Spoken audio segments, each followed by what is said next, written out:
Boa tarde, pessoal. Tudo bem? Começando mais uma live aqui no Secov ES Academy. Hoje, nossa convidada será a Kelly. Nós estaremos conversando a respeito da saúde mental do síndico. A doutora Kelly Cheruli atua como psicóloga, abordagem comportamental, experiência na área clínica com crianças, adolescentes e adultos, acompanhamento clínico dos pacientes Secov Med desde 2014.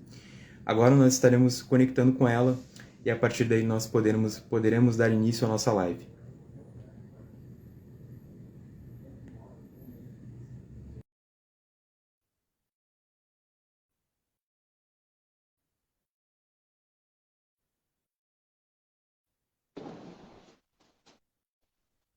Olá, boa tarde, doutora Kelly. Tudo bem? Olá. Tudo bem? Vamos dar início à nossa live, então. Eu já lhe apresentei, caso queira, pode se apresentar também, mas vamos dar sequência aí. Ok, tudo tranquilinho. Eu sou a Kelly, sou psicóloga, trabalho com a área clínica praticamente desde que eu saí da universidade. Eu tenho bastante afinidade com a área cognitivo-comportamental e tô no Secov. Já trabalhei com crianças, com adolescentes, atualmente eu trabalho mais com adultos ali no Secov. Atualmente eu trabalho mais com adultos e ali no Secov desde 2014. Eu estou com o Secov Med, que é um braço aqui, digamos assim, que é uma extensão aqui do Secov, né? Recebendo todos os conveniados. Perfeito. Esse tema hoje dessa live, saúde mental do síndico, é um tema tão importante, né? Pois passamos aí por uma pandemia onde as pessoas se viram dentro de casa, né? Então, lidando mais com essa questão da saúde mental. Então, para nós iniciarmos a respeito deste tema, conversarmos a respeito deste tema, eu vou fazer algumas perguntas. Eu acredito que a partir daí a gente consiga ir elaborando e conversando melhor sobre o tema. Certo? Ao teu ver, doutora Kelly, qual que seria, o que é a saúde mental? Bom, para a gente da área da psicologia, nós que estamos na área da psicologia, ela é um conceito, na verdade, digamos que esse termo está diretamente ligado à forma como as pessoas lidam com seus sentimentos, pensamentos e comportamentos. Está diretamente relacionado ao modo como a pessoa gere essas três áreas: comportamentos, sentimentos e pensamentos. Né? Então, quando a gente fala de saúde mental, a gente está pegando esse tripé, essas três demais áreas, e essas três demais áreas vão repercutir, na forma como o indivíduo lida com suas situações no dia a dia, durante a vida inteira. Né? Então, geralmente, a gente costuma pensar, ou dizer e até afirmar que a pessoa tem uma saúde mental boa quando ela consegue lidar de uma forma mais positiva, né, gerenciando, quer dizer, ela lida de uma forma mais positiva com os problemas, os conflitos que ela enfrenta no dia a dia. Né? E que problemas são esses? Todos os problemas. Todo mundo enfrenta problemas, momentos bons, momentos ruins, problemas em família, problemas no trabalho. Né? Vivemos recentemente, se a gente pegar numa timeline, se a gente pegar a pandemia de 2020 para cá, isso afetou a vida, digamos, do ser humano de todo o planeta, né? Não era só aqui em Porto Alegre, ou só no Rio Grande do Sul, ou só no Brasil, ou só na América, não. O mundo inteiro sofreu com a pandemia. A vida de Né? todo mundo acabou mudando, né? Exatamente, né? Então a pessoa uma pessoa que tem uma saúde mental em dia conseguiu levar com mais, eu vou pegar emprestada a palavra leveza, mais positividade, toda a situação que nós vivenciamos com Covid, os óbitos, as internações, a questão do trabalho, do home office, mudança comportamental na rotina das famílias. Né? Antes todo mundo saía, iam para seus trabalhos, iam as crianças e adolescentes para a escola. De repente todo mundo foi obrigado a conviver em casa, né? Uma situação que ninguém tinha vivido. E isso trouxe, de certa maneira, isso afetou sim a saúde mental das pessoas. né? Então, muitos tiveram dificuldades de se adaptar e outros tantos tiveram uma maior facilidade de se adaptar a essa grande mudança que o Covid trouxe para todos nós. Que, felizmente, já estamos passando por isso. Já temos as vacinas, já esperamos que todos tenham consciência e se vacinem sempre, né? Então, é a forma que a gente tem de lidar com isso. Com certeza. E olhando pelo um lado bom, esse debate da saúde mental cada vez mais foi abordado, né? Com a pandemia, com a vinda da pandemia, as pessoas começaram a se importar cada vez mais com a saúde mental. Então, nesse sentido, até anteriormente, né, já se dizia pela OMS, Organização Mundial das Nações, da Organização Mundial da Saúde, né, perdão, que o Brasil era o país mais ansioso do mundo, né? Este é um dado da OMS. Então, imagina isso antes da pandemia, pós-pandemia, durante a pandemia, o quanto se agravou, né? Então, eu acredito que cada vez mais as pessoas olharam para si e esse assunto da saúde mental cada vez mais está sendo abordado, né? Só para não... Eu peguei uma colinha aqui rapidinho. Em termos de... Dentro da OMS, os transtornos de ansiedade mais comuns no Brasil, né? Eu peguei os dois principais que eu tenho mais... É o que eu mais lido no dia a dia, né? Ali atualmente. Os transtornos de ansiedade representam 9,3% da população brasileira, são encontrados. Então, quase 10% da população brasileira sofre de quadros de ansiedade nos mais variados níveis. A depressão já é, segundo a OMS, em torno de 6% da nossa população, eu acredito que até mais depois da pandemia, tá? Possui quadro de depressão. Então, foi só para dar uma ideia. E isso é uma coisa, a depressão e a ansiedade, esses são dois transtornos que nos últimos anos têm crescido bastante os números de casos dentro do consultório, dentro da área clínica, né? Sim, sem dúvidas. Englobando, né, esse assunto da saúde mental, quais seriam os fatores que você acha que englobam a saúde mental em si? Todos. Perfeito. Tudo engloba a saúde mental, né? A saúde mental, a pessoa, ela justamente como ela enfrenta, aquilo que eu falei, como é que ela administra pensamentos, comportamentos e sentimentos, né? Como é que ela lida com esses três fatores ao longo do seu dia a dia, ao longo de tudo que acontece na vida dela, né? Então, todos nós, de certa maneira, temos problemas. Mais cedo ou mais tarde, um problema aparece. Que problema é esse? Estresse, problemas familiares, imprevistos na carreira, perdas, né? Vivemos muitas perdas agora no Covid, né? Dificuldades financeiras. São todos problemas que vão aparecendo, conflitos que vão chegando. A pessoa tem que lidar. Patologias, pessoas que recebem notícias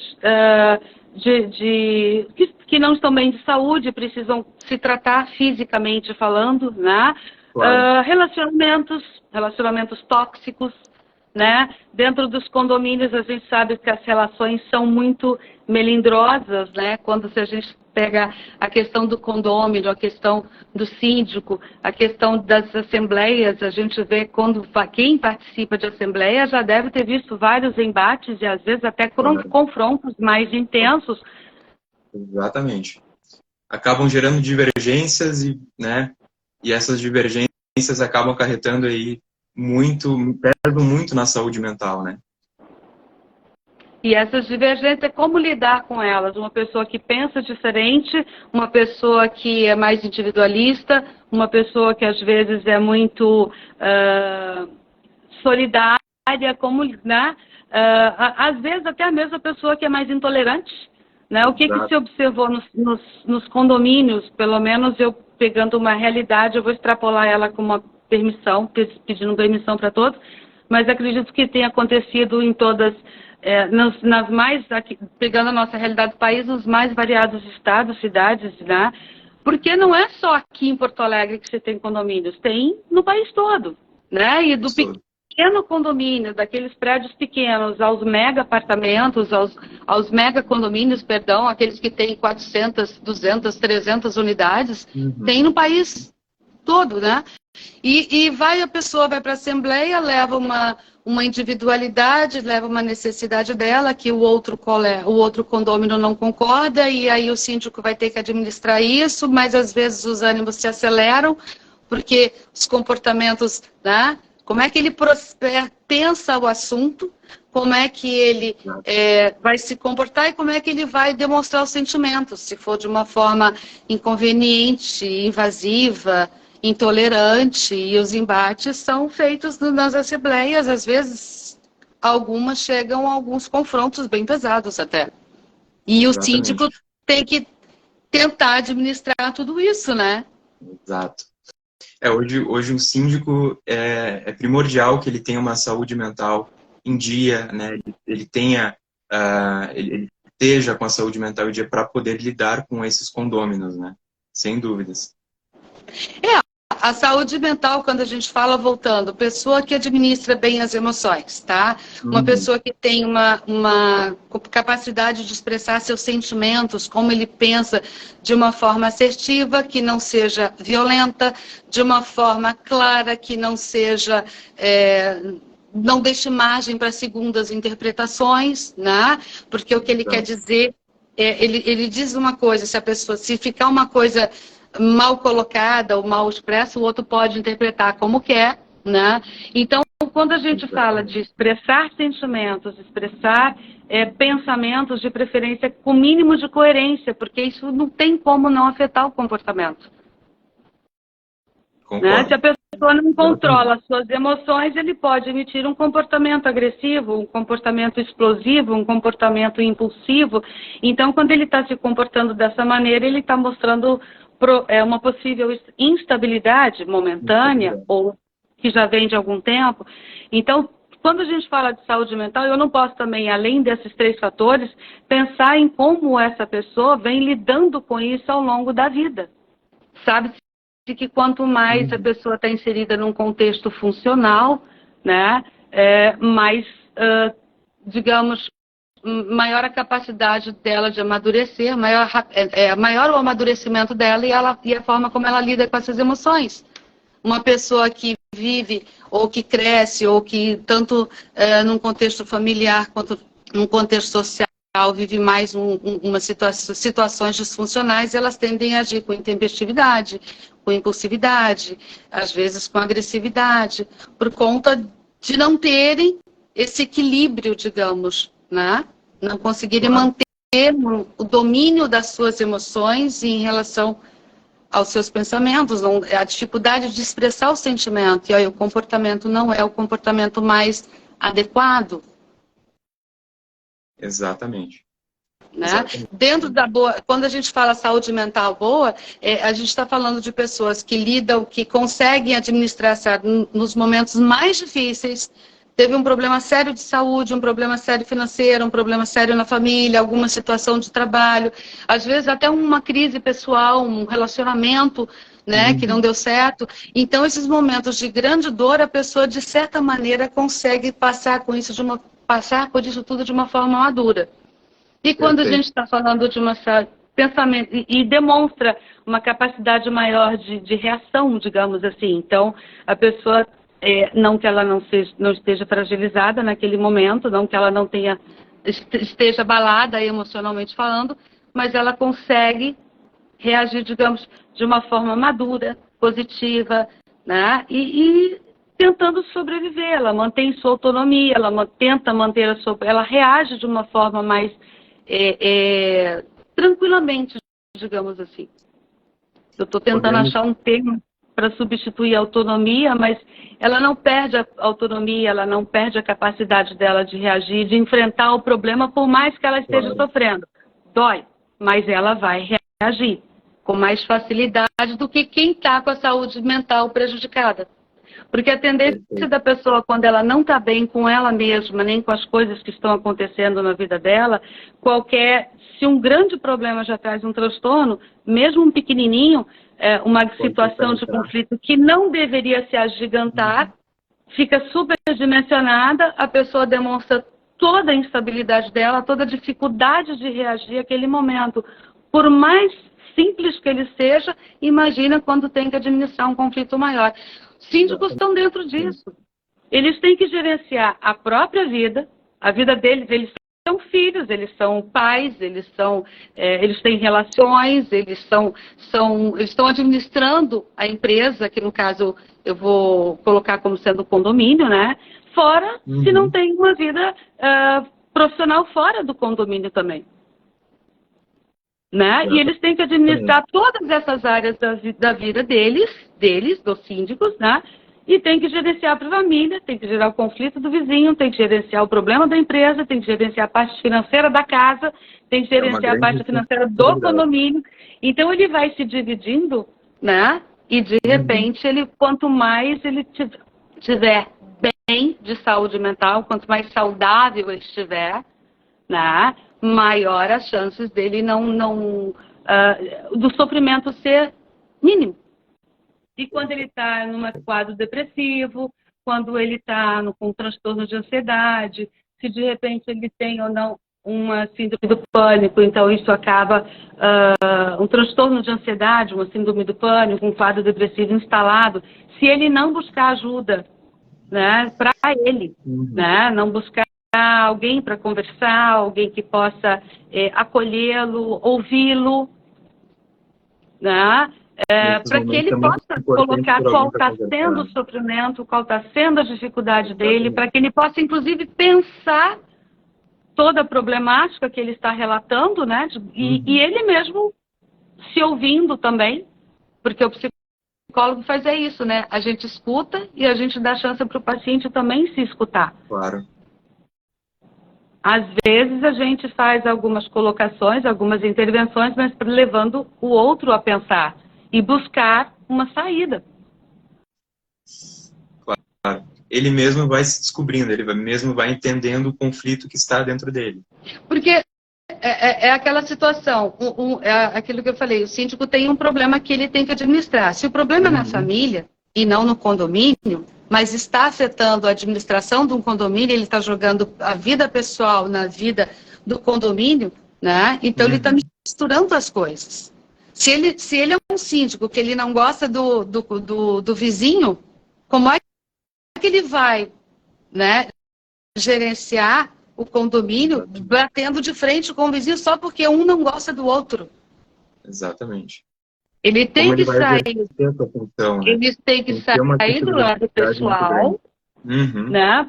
Ele deve sair desse lado pessoal, deixar o lado pessoal de lado, é um direito dele, um tem o direito de não gostar do outro, mas ele não pode pegar esse pessoal e colocar no coletivo. Na hora da assembleia, se alguém, imagina, o vizinho que ele não gosta dá uma boa ideia e ele dispensa a ideia, causa maior estresse por uma pessoal. Né? Então, o síndico precisa, ele até consegue com muito mais facilidade se isentar desse posicionamento do que os seus vizinhos, que tendem a ver no síndico ainda o melhor vizinho, o melhor amigo, e que não deixa de ser. Mas no papel de síndico, é o síndico, não é o vizinho amigo, é o síndico. Exatamente. E nesse sentido, como é que nós podemos saber que nossa saúde mental está boa, ela precisa de cuidados? A gente costuma dizer, eu peguei um pouquinho ali, que quando a pessoa está bem de saúde mental, a vida é tranquila, né? Então os problemas são resolvidos, cada um no seu tempo, cada um do seu jeito, cada pessoa tem seu jeito de lidar com as situações de conflito e tudo mais. Quando que a saúde mental não está boa, o que prevalece? Pensamentos ruins, sentimentos de impotência, sentimentos de vulnerabilidade, né? Então, é difícil para a pessoa reagir. É difícil ela processar o pensamento, porque ela não consegue gerenciar toda aquela dor que ela está sentindo, né? Então, tudo fica muito negativo. Né? Então, os pensamentos são ruins, a vida fica ruim, o que era para ser... numa ilustração que podia ser uma situação de cor colorida, fica uma situação cinza, preto e branco, né? Não não é difícil enxergar com boas perspectivas, sempre se enxerga com a pior das perspectivas. Não se olha o lado bom, a pessoa sofre, a pessoa fica desanimada, a pessoa muitas vezes o desânimo e os desinteresses acabam se combinando, a pessoa não consegue enfrentar como deveria. O prejuízo é grande, é bem maior. A dor é muito mais sentida, porque evidencia aquele desequilíbrio. A pessoa está passando por uma fragilidade e que aquele momento de fragilidade gerou um desequilíbrio muito grande. Não só gerou, como também pode ter potencializado. Ela já estava fragilizada, veio mais uma situação e aí ela não administra bem as situações. Acaba que, por ser um problema pessoal, no sentido de um condomínio, por exemplo, de um síndico, acaba afetando a vida de todos, né? Sim, se sabe, bom, pelo menos pela minha experiência, sei de síndicos que são constantemente de bem com seus condôminos e conseguem se reeleger, ter sua administração aplaudida, não com unanimidade, mas prevalece com grande apoio. E sei de síndicos que já largaram o cargo de síndico, literalmente renunciaram ao cargo de síndicos por não conseguirem administrar os conflitos que foram surgindo, muitas vezes chegando a situações muito perigosas até. E aí renuncia para poder evitar confrontos que beiram físico até. Aliás, acontecem tantas situações que o próximo passo seria o físico, o confronto físico. Então ele sai, ele renuncia para não chegar a esse ponto, porque não conseguiu administrar como deveria. Já está no extremo dela. Perfeito. Perde, vão aos extremos, essa que é a verdade. E aí você percebe, de certa maneira, que os dois lados estão prejudicados, né? Ele porque não conseguiu gerenciar toda essa situação e provavelmente o outro lado que trouxe a situação. Mas é complicado. Perfeito. E como a gente pode cuidar da nossa saúde mental? Existe um passo a passo? Existe uma coisa que a gente possa fazer que melhore de imediato? Ou é um atendimento? Ou é uma coisa que aos poucos vai se melhorando? Dizer um passo a passo, eu acho que eu posso dizer assim, não existe receita, tá? Perfeito. Primeiro, a pessoa precisa priorizar, isso sim, precisa priorizar as necessidades dela. Se ela percebe que ela está muito deprimida, que ela está sensível, que ela está perdendo a paciência com facilidade, que qualquer coisa ela está agindo de uma forma muito impulsiva, por maior ou menor que seja problemática, ela não está sendo ela mesma.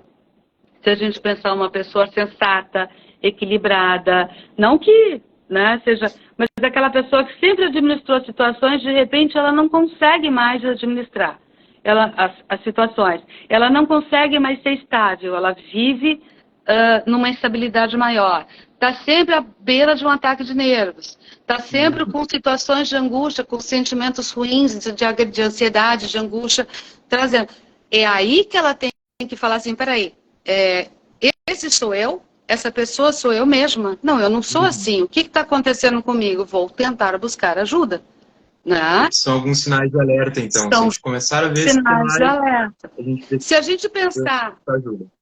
Se a gente pensar, por exemplo, dentro dos transtornos da ansiedade e dentro dos transtornos de humor, no caso, nos quadros depressivos, existem alguns sintomas que vão aparecendo, e até eu já citei, que são bem pontuais e claros desses dois quadros. Por exemplo, essa é a minha primeira alívio. Quando eu cheguei aqui hoje no Secov, a minha mão estava gelada, a minha garganta está seca, ainda continua seca, eu pedi água para vocês, né? A minha mão continua gelada, não tanto quando eu cheguei, porque eu fui me adaptando, fui entrando no papel, que eu aceitei esse desafio, então eu fui, né? Então, tudo meu tá... O que acontece? As minhas emoções que estavam mais afloradas, digamos que elas estão agora entrando, elas estão mais tranquilizadas, né? Estão mais equilibradas, né? Mas Claro. ainda, né, uma certa taquicardia, às vezes eu gaguejei várias vezes, acabei de gaguejar de novo. Então, são sintomas, são pequenas coisas que estão aparecendo até no vídeo, né, que algumas as pessoas não percebem. Se a minha mão está suada e fria, ninguém sabe, mas eu sei. Se o meu coração está acelerado, ninguém está sabendo, mas eu sei. Tá? Que a minha boca secou, que eu tomei água, que eu gaguejei, as pessoas viram. Tá? Eu sou sempre assim? Não, mas é uma situação que para mim é muito nova e eu precisei me adaptar. Claro. Né? E ainda preciso aprender bastante, que essa é só a primeira vez, não sei se primeira ou última, para quem gostar ou não gostar. Então, quando a gente pega e fala desses sintomas, né, de ansiedade, eu peguei e falei as mãos frias, a sudorese das extremidades, da taquicardia, tem pessoas que relatam dor de cabeça, tem gente que relata falta de ar. Então, são sintomas até desagradáveis, tem choro, tem irritabilidade, são todos sintomas com manifestações físicas, né? A pessoa irritada, fisicamente, ela fica abalada, ela fica agitada, ela explode com facilidade. A pessoa que está com taquicardia, muitas vezes, quantas vezes eu escutei agora durante esses 2 últimos anos da pandemia, quantos pacientes, eu perdi as contas de relatos de gente que foi parar numa UPA, numa emergência, tendo um ataque de pânico, um ataque de ansiedade, confundindo aqueles sintomas desagradáveis com um infarto ou mesmo com um AVC. Né? Então, são sintomas tão desagradáveis, tão intensos, que são capazes de, desses sintomas, desestabilizar ainda mais o paciente. O ideal, qual que é a receita? Bom, primeiro, reconhecer que não você, a pessoa, aquele ser humano não está funcionando como ele funcionava anteriormente, há um tempo atrás. Né? Segundo, buscar ajuda. Né? Tentar, pelo menos, entender. Se está com taquicardia, está com dúvida se é alguma coisa do coração, para saber se é ansiedade, vai no médico. O médico vai falar, não, você está tranquilo, os exames estão tranquilos, o organismo está rígido, está saudável, agora vai buscar ajuda com o psicólogo, né? E muitas vezes é o que chega. Eles chegam para a gente, o paciente já chega, a pessoa chega no consultório, depois de passar por uma área clínica, de ter tido um ataque de pânico, uma crise de depressão. Em vez de buscar ajuda com o psicólogo, primeiro passa para o médico. Eu entendo. Que eu entendo, porque o médico, assim, a questão muitas vezes o médico, ele vai fazer os exames, vai pedir, com certeza, e é bom que ele peça os exames, para deixar bem claro que aquilo que ele está sentindo não é físico. Não é um quadro, olha, a medicina, eu vou te dar o quê? Eu vou te dar um remedinho para controlar a ansiedade, mas a causa, o gatilho da sua ansiedade, eu não sei. Exatamente. E quem é que vai entrar para ajudar, digamos, para acolher o paciente, para poder o paciente conversar, trazer o problema dele, a história de vida dele, o problema do síndico, o problema da família, né? Para poder tentar reorganizar seus pensamentos, seus sentimentos e os seus comportamentos. Perfeito. É onde a gente, no caso, a psicologia entra. Né? Então, ter alguém que o escute, ter alguém que o acolha é muito importante. Seguir o treinamento, seguir o tratamento é muito importante. Falei treinamento porque tem gente que, em vez de ter dificuldade maior de expressar, então vai buscar, de repente, um esporte. Então, vamos romper com o sedentarismo. Não é fácil. Tem gente que não gosta de academia. Tem gente que não gosta de praticar esporte. Então, é difícil convencer um paciente também, muitas vezes, a buscar essa parte, né? Saia do sedentarismo, vá buscar um tratamento. Não um tratamento, um treinamento. Né? Exatamente. Isso vai de cada um, então. Cada um vai sentir o que é melhor para si, né? Para tratar esse quadro.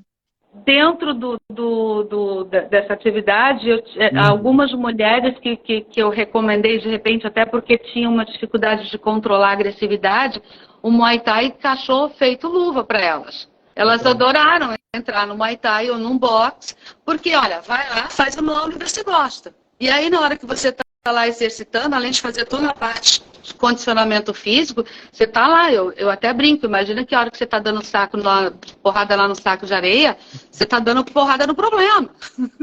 Exatamente. Você está triturando o problema. Né? Já tem outras pessoas que gostam de dançar, outros gostam de nadar. Tem gente que aqui em Porto Alegre tem bastante beach tênis, né? Então tem para todo lado. Tem na Zona Norte, tem na Zona Leste, tem aqui na Zona Sul. Eu falo aqui na Zona Sul porque a gente está bem pertinho ali do Guaíba. Então, assim, cresceu muito esse beach tênis. Pessoalmente, não gosto. Detesto. Então, não é uma coisa que me daria prazer. Se eu estou buscando saúde mental, eu estou tentando falar também em prazer. Tem que encontrar aquela coisa que lhe dá prazer, que tu extravase, que tu libere essa tensão. Exato. Basicamente isso. Quem pode, tem condições, buscar um profissional de saúde. Tentar romper com o sedentarismo, buscar uma atividade física saudável. Melhorar a alimentação. Né? Se a pessoa consegue, então, mudar alguns hábitos nocivos. E não é só alimentação, mas muitas vezes romper com vícios.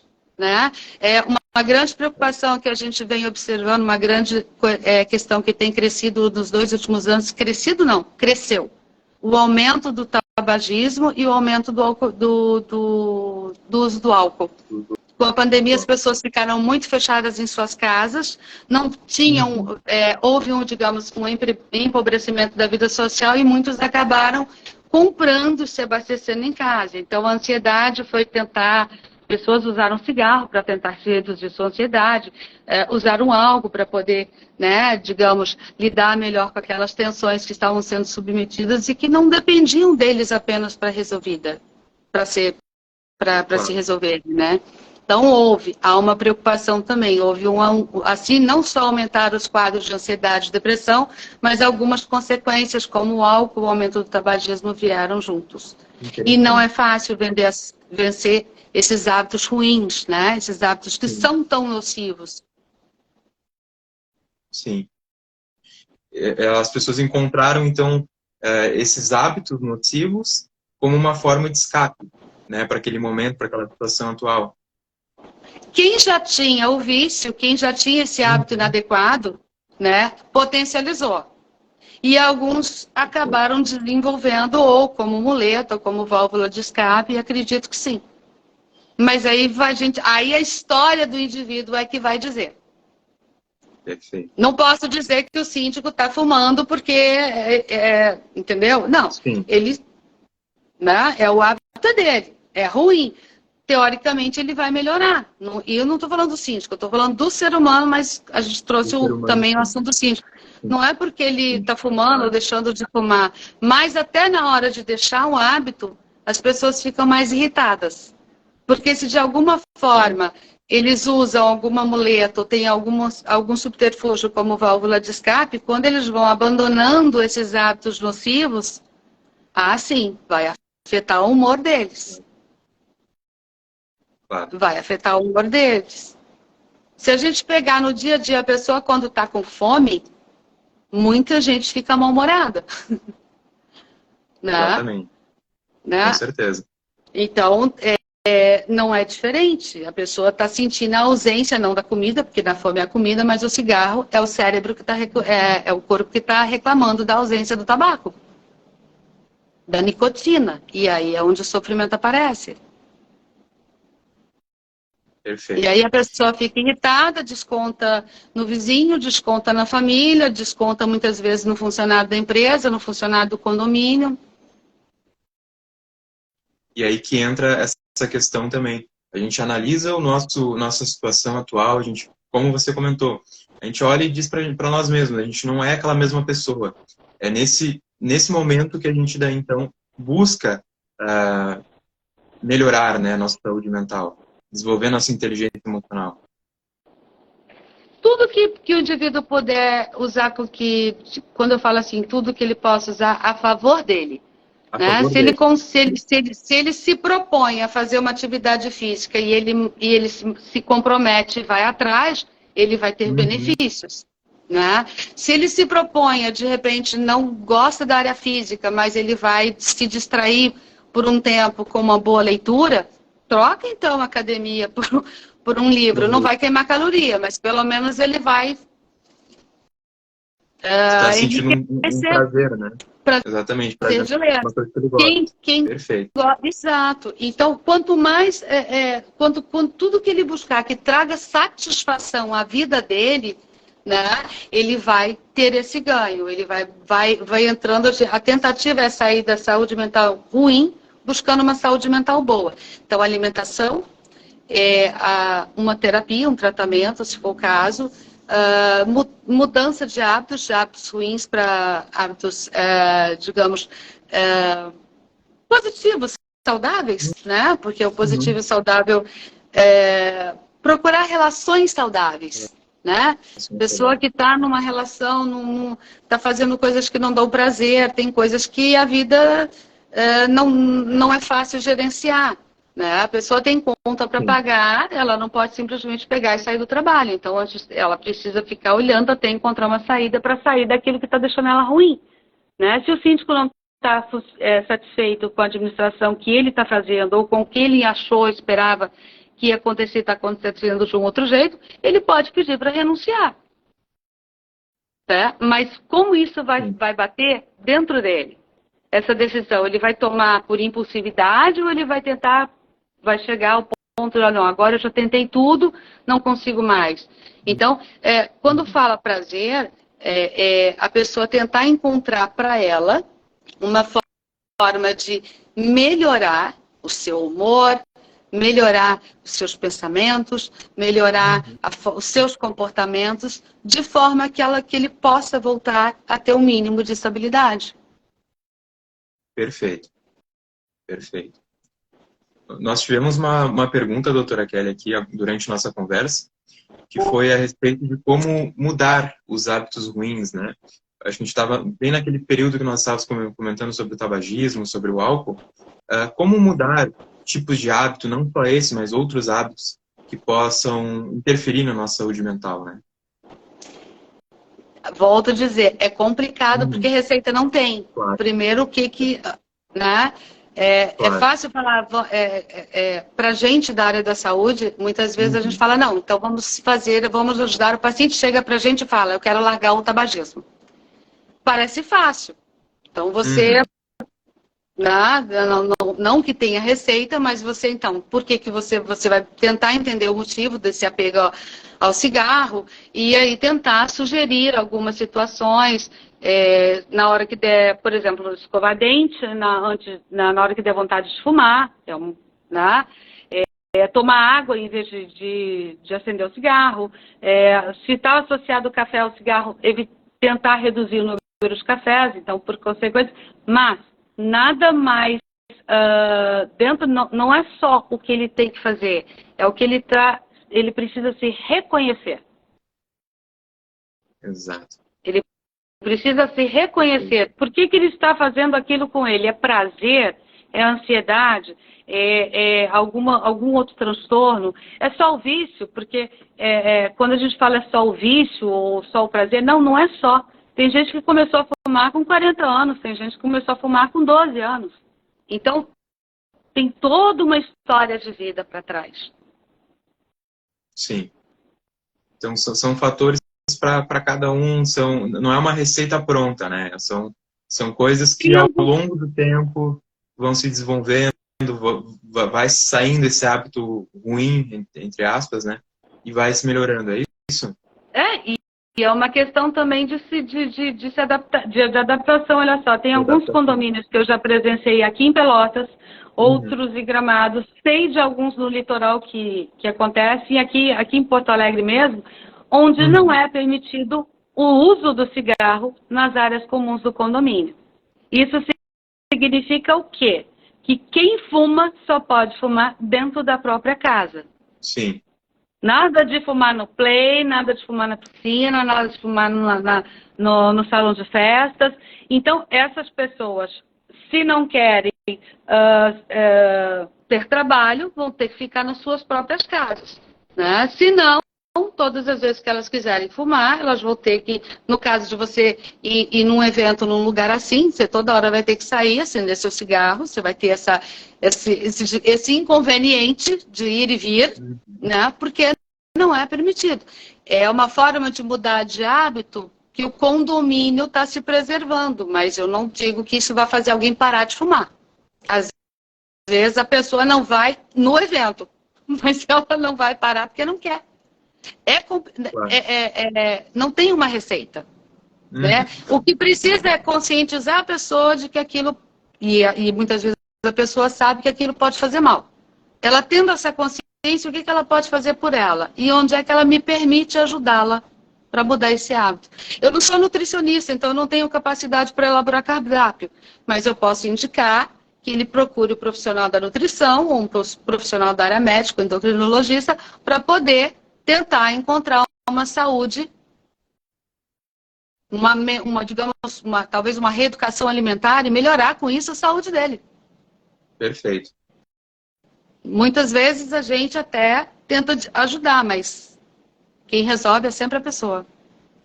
Sempre parte da pessoa. Sempre parte da pessoa. Perfeito. Vou dar uma verificada. Não temos tem mais algumas ideias. Pergunta. Eu estava lendo aqui, tinha umas ideias, por exemplo, eu tinha falado de fazer exercícios, né? Que eu fiz umas anotações aqui só bem rapidinha. Alimentar-se bem, né? Uma alimentação saudável, balanceada, fruta, verdura, né? Pensamentos positivos, né? Mesmo quando um pensamento ruim aparecer, você tentar substituí-lo, ou tentar buscar algo mais positivo, né? Que aí, no caso...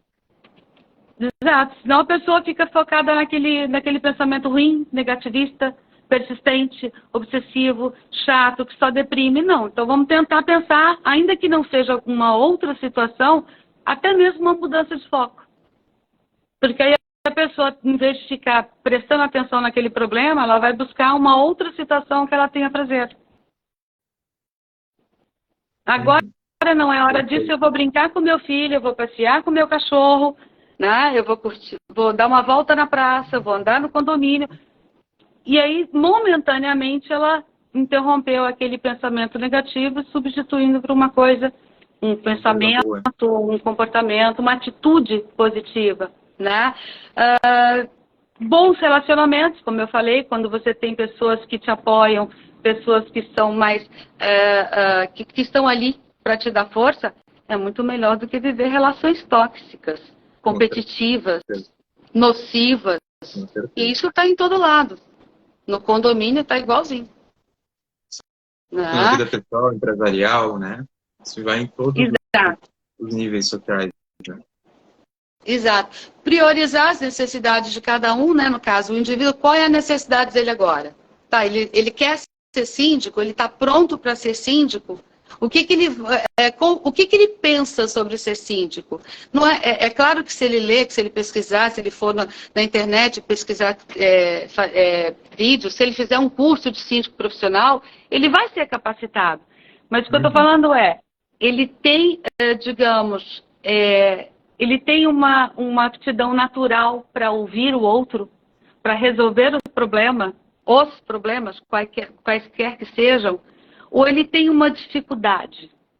Ele vai ser centralizador ou ele vai delegar as responsabilidades? Né? O que ele quer ao exercer o papel de síndico? Como que ele quer a aprovação de todos os condôminos? Ou ele aceita críticas? Como é que ele vai gerenciar as críticas? E eles recebem críticas. Recebem muitas críticas. Tá? Eu não sei quem está assistindo, mas assim como eu já fui condômina, né? Ainda sou condômina, eu já tive dos dois lados. Eu já tive do lado da administração, não como síndica, mas como conselheira, né? E já tive do outro lado, que é o lado da condômina. Eu não tenho, apesar da psicologia me ajudar, eu não tenho perfil de síndica. Né? Por quê? Eu conheço o meu funcionamento. Eu sei quais são os meus limites. Eu sei como eu gerencio os meus pensamentos e emoções. Né? Eu sei como eu vou responder a esses pensamentos, quais são os comportamentos que eu vou ter. Então, eu cheguei à conclusão que eu posso ajudar, que eu posso colaborar, mas liderar ali não é com a Kelly. A Kelly é psicóloga, a Kelly pode até ajudar, mas não síndica, a Kelly não vai ser. Claro, perfeito. Doutora Kelly, acredito que nossa conversa aqui foi excelente, eu acho que ajudou diversas pessoas. Tivemos até aqui aquela pergunta que eu lhe comentei.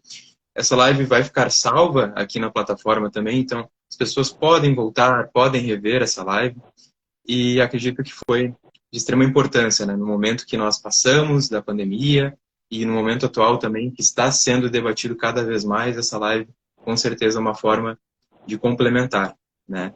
Então, muito bacana, eu agradeço a sua presença aqui na live do Secov. Espero que possamos aí estarmos em próximas lives também com outros assuntos que englobam a saúde mental. E te dou a palavra para dar sequência aí também, na conclusão. Eu é que agradeço a oportunidade de estar aqui. Eu confesso, eu falei no início e confesso de novo, foi um desafio, foi a minha primeira live, né? Estou ansiosa, acredito que tenha deixado algumas coisas em haver, mas se for o caso, se alguém tiver interesse de buscar contato, alguma coisa, seja lá no Secov Med ou seja através do Secov, eu posso eu me disponho a responder posteriormente, é tranquilo. Com relação à saúde mental, o importante é o indivíduo olhar para ele, tá? Entender o que está acontecendo e como que ele pode melhorar a reação dele. Porque ele vai reagir a qualquer problema. Se ele está, né? Então, o que ele pode fazer? A terapia, que é a minha área, é uma das intervenções. Mas ele tem outras formas também, né, de se priorizar. O importante é ele se organizar internamente para poder seguir em frente. Se eu pegar isso, se me for permitido, já que isso diz respeito ao síndico, ele precisa se conhecer, assim como ele precisa aprender a ouvir e conhecer o funcionário dele. Porque aí ele vai ter condições de entender melhor o colaborador dele, para poder cobrar, trocar, exigir e até dizer, olha, tudo que eu podia foi feito. A mesma coisa em relação aos seus condôminos, né? As unidades que ele administra, né? Saber ouvir, saber se posicionar, tentar ter um mínimo de simpatia, ou pelo menos um mínimo de empatia. Se não for possível uma empatia, ouvir. Né? Se a pessoa não consegue se colocar no lugar do outro, então que ela escute, para que ele possa processar os próprios pensamentos e tentar gerenciar. São situações que a gente tenta... São pequenas ações, na verdade. O grande é a pessoa que faz, para ela, por ela. Ótimo, perfeito. Acredito que essas são dicas, são informações que vão acrescentar muito na vida das pessoas, né? Cada vez mais, como comentei, falado esse assunto, e acredito que essa live aqui, sem dúvidas, foi excepcional para todos que acompanharam aqui. Perfeito? Obrigado, doutora Kelly, novamente. Até a próxima. Nos vemos. Tá, obrigada mais uma vez. E perdoem qualquer falha. Capaz, sem problemas. Tchau, tchau. Tchau.